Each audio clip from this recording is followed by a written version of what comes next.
안녕하십니까. 건강한 의사 김남식입니다. 여러분, 한의원에서 과연 어떤 치료를 가장 많이 받으시나요? 아마도 한약 치료와 함께 침 치료를 가장 많이 받으실 텐데요.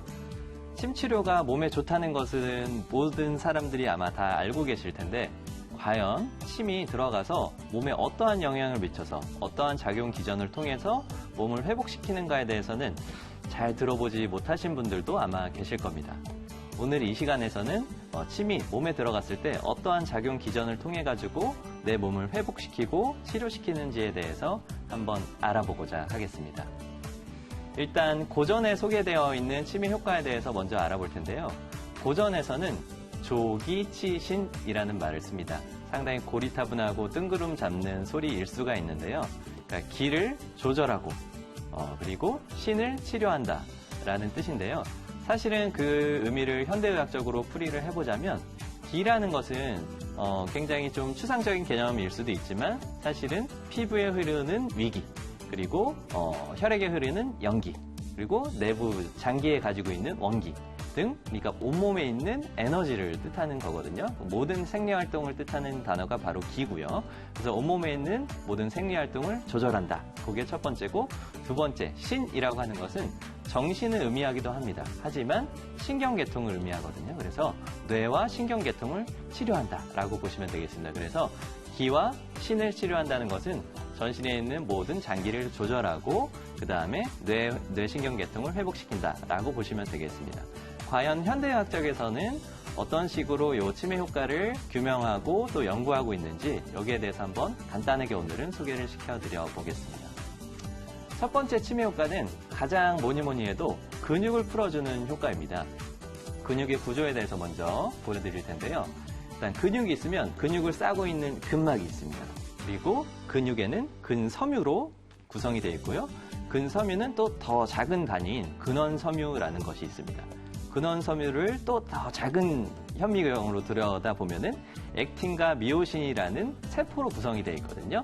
그러한 세포는 전에도 한번 설명드린 적이 있는데 이렇게 격자 모양으로 되어 있어요. 격자 모양으로 되어 있어서 정상적인 상태에서는 잘 이렇게 늘어났다가 그리고 잘 줄어드는 그래서 수축과 이완을 반복해주는 효과를 나타내고 있는데 근육이 아프고 하신 상태에서 아마 많이 느껴보셨을 거예요. 여기가 많이 뭉쳐요 라고 말씀하시잖아요. 그것을 바로 타우트 밴드라고 원래 부르는데요. 근육이 뭉쳐버리면 액틴과 미오신이 이렇게 달라붙는 유착이 발생을 하는 겁니다. 쉽게 생각하면 고무줄이 뭉쳤다고 생각하시면 되는데요. 침이 들어가게 되면 그 부분을 쉽게 이완을 시켜가지고 근육을 풀 수가 있습니다. 마치 고무줄을 바늘로 이용해서 풀어버린다고 생각을 하시면 되겠습니다. 그래서 침은 첫 번째 효과, 근육을 이완시킨다고 보시면 되는데요. 과연 근육을 이완시키기만 하는가 하면 또 그게 아닙니다. 근육을 이완시킨 다음에 침이 들어간 자리에는 서브스텐스 P라는 물질하고 CGRP라는 물질이 분비가 돼가지고 혈액순환을 원활하게 도와주거든요. 그 상태에서 마이오키닌이라고 하는 근육을 다시 생성시키는 그 물질들을 분비하게 돼 있어요. 그러니까 어떤 특별한 주사를 놓지 않더라도 침만 자입하는 데에도 그러한 효과들이 나타나게 되거든요. 그래서 근육을 풀어준 상태에서 신생혈관들이 들어오면서 새로운 근육이 탄탄하게 또 탄력이 있게 재활하는 데 도움을 준다고 볼 수가 있겠습니다. 두 번째 치매의 효과는요. 아까 말씀드렸다시피 신경계통에 작용을 하는 건데요. 먼저 신경의 흐름에 대해서 간단하게 한번 보시겠습니다.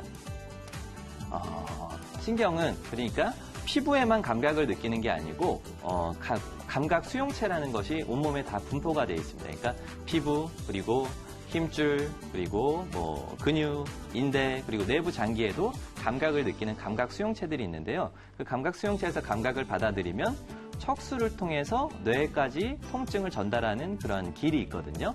그런 회로를 거치게끔 되어 있습니다. 근데 그 회로가 한 가지 회로가 아니고요. 아시다시피 굉장히 다양한 회로를 통해서 올라가게 되어 있어요. 근데 침을 놓게 되면은 여기서 등장한 또 어려운 단어들이 있는데 이거는 기억하지 않으셔도 좋은데요. A알파 파이버라든지 A베타 파이버, 아니면 A델타 파이버나 C 파이버 같은 그런 이제 여러 가지 신경의 파이버들이거든요. 그러니까 신경의 흐름을 도와주는 그 줄기입니다. 그 줄기들을 활성화시켜서, 그러니까 통증이 느껴지는 그 뇌에 전달되는 통증이 느껴지는 길을 차단시켜버려요. 그러니까 통증이 느껴지는 그 뇌까지 전달되는 통증 신호가 있었는데 침 치료를 놓게 되면은 통증 신호를 차단시켜버리는 다른 길을 만들어버리는 거예요. 그래서 통증을 해결해주는 그런 효과도 있습니다. 간혹 보시다 보면 많이 손이 아픈데 어깨에다 침을 놓는 경우가 있고 배가 아프고 소화가 잘 안 되는데 손발에다 침을 놓는 경우가 있잖아요. 바로 그런 원리에 의해서 이루어지는 겁니다. 그래서 통증을 느끼거나 불균형이 생겼을 때 그걸 조절하는 신호는 꼭 그 아픈 부위에만 침을 놓는 것뿐만 아니고 신경의 회로를 차단해주기 때문에 손발이나 아니면 다른 부분들, 감각수용체가 많이 분포되어 있는 혈자리에 침을 놓으면 그런 것들이 잘 회복이 되게 되어 있습니다. 그리고 세 번째 효과에 대해서 말씀드리면요. 뇌 자체를 조절해주는 효과입니다. 뇌 자체를. 아까 감각수용체를 통해서 침 치료를 하게 되면 그 회로를 통해서 뇌까지 전달이 된다고 말씀을 드렸는데요.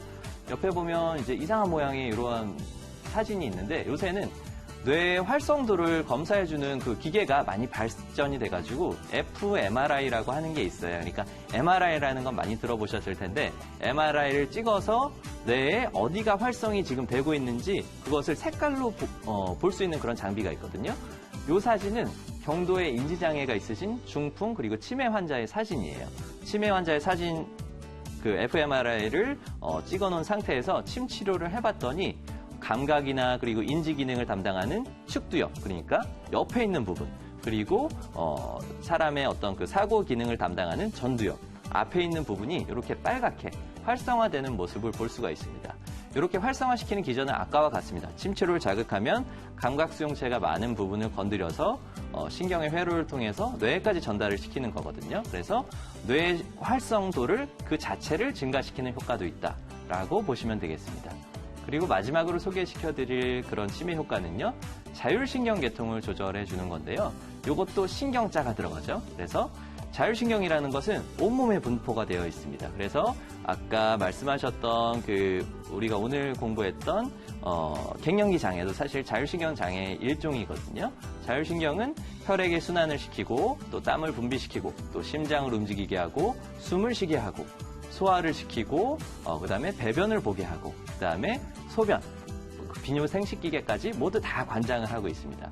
자율신경계에 작용을 하기 때문에 스트레스가 많으신 분들한테 침을 놨더니 스트레스를 완화시키는 효과가 밝혀져 있고요.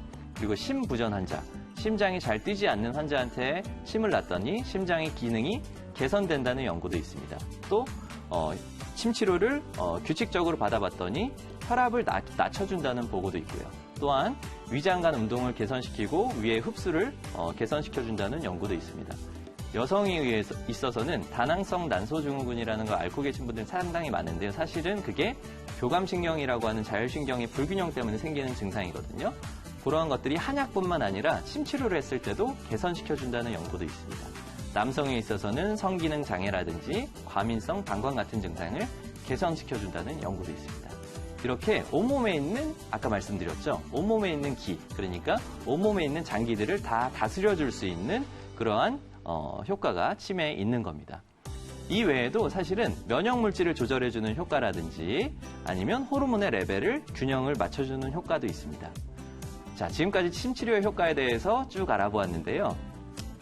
미국, 그리고 영국, 그리고 독일과 같은 곳에서는 침에 대해서 어떻게 이야기를 하냐면 한국보다 사실 훨씬 비싸거든요. 그럼에도 불구하고 값이 싸고 부작용이 없기 때문에 여러 사람들한테 권장할 수 있다라고 이야기를 하고 있습니다. 여러분들도 값싸고 그리고 부작용이 없는 침치료를 이용해서 여러분들의 신경과 그리고 여러분들의 근육을 훨씬 잘 회복시키기 바라겠습니다. 지금까지 건강한 의사 김남식이었습니다.